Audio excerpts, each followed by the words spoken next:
Our prayers go out today to those in Japan and their families. In the news today, the guardian in a New Jersey probate case, along with 3 attorneys, have admitted committing elderly financial abuse on the estate of Ward Robert J. The revelation comes after guardian Vanessa D. of Manalapan, New Jersey, failed twice to respond to an order to show cause and complaint filed against her January 13, 2011 in Essex County, New Jersey probate case CP 0136-2009. Also named in that complaint are attorneys Shonda Floyd, Lawrence N. Myerson, and James Boutelier. Under local rules of court, the failure to respond to an order to show cause could result in possible jail time. Probate clerk Tara Wilson, as well as Judge Joseph P. Brennan of the probate court surrogate, are named in complaints for failing to provide requested case index sheets after cashing next of kin's checks. A claim for damages against Wilson and the surrogate court and others asked for $350,000 in damages. The case index, as well as other documents, were paid for in November 2010, but as of today's date there has been no explanation from the court as to why the court is allowed to engage in such wrongful conduct over the last 12 months. It's not just about the concealment of the court here. If a person goes to the filing window and asks for a case index or case history copy, it should only take a matter of minutes. This has been a number of months.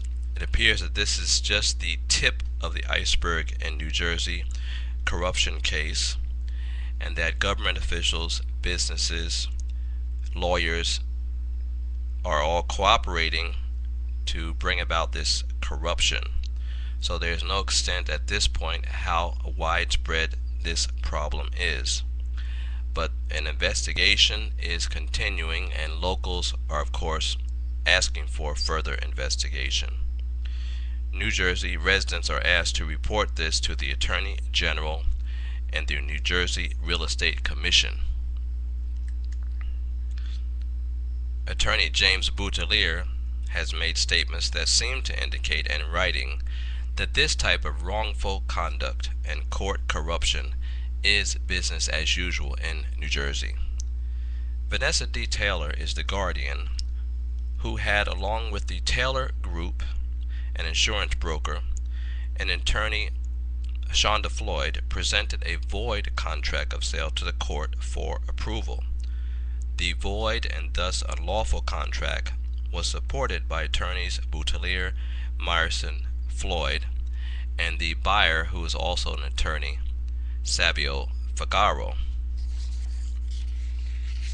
After protests of fraud, however, by next of kin, the court ordered the contract redone. But the court so far has not addressed the $32,000, $36,000 plus credit given to an alleged buyer, another attorney, who never inspected the property and who never asked for the $32,000. By not answering or opposing the complaint that was filed, normally it means the respondents are admitting as true the allegations against them. When a party fails to respond to a complaint, relief may also be granted by default. The movant in this case of the complaint against Vanessa D. Taylor has asked the court to grant default against Vanessa D. Taylor and others. The original due date for Vanessa D. Taylor's response was February 2nd, 2011. The judge, Walter Koprowski, after the default of February 2nd, gave Taylor another chance, and on February 3rd, the judge moved the opposition date to March 3rd. But neither Taylor or the attorneys filed or served any opposition on March 3rd. No word on the effect this will have on the government contracts of the Taylor Group and in New Jersey, New York, Pennsylvania area. the Taylor Group's name was on the May 31st signed voidable contract of sale. James Boutelier is from the law firm Branley, Klepp, O'Connor, and Boutelier, and Lawrence Meyerson is from the law firm Rubenstein, Meyerson, Fox, Mancinelli, and Conte. Lawrence and Meyerson is also the attorney for the Government Adult Protective Services in New Jersey. In the order to show cause and complaint filed January 13th, it is alleged that Boutelier, Meyerson, Floyd, and Taylor have violated New Jersey rules of professional conduct and engaged in fraud and misconduct.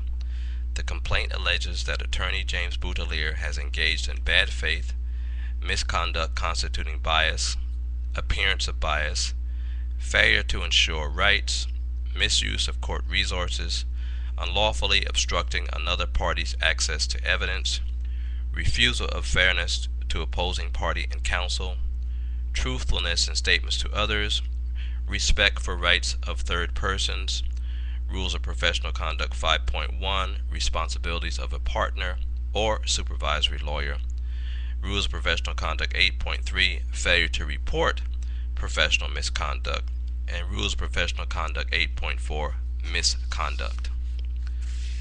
The complaint asks for $50,000 for each respondent if any part of the proposed judgment is violated.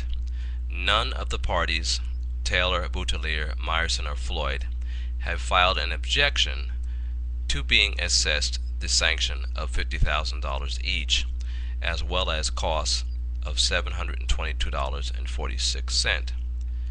An appeal has also been filed February 24th and is pending against Vanessa D. Taylor and James Boutelier, case A-001852-10, that is in New Jersey. It is anticipated that the guardian and real estate agent, Taylor, will make another attempt to pass a contract of sale before the court. If that contract appears yet again unlawful due to the guardian's misconduct, damages may escalate against the guardian. This is Nick Neckshock reporting.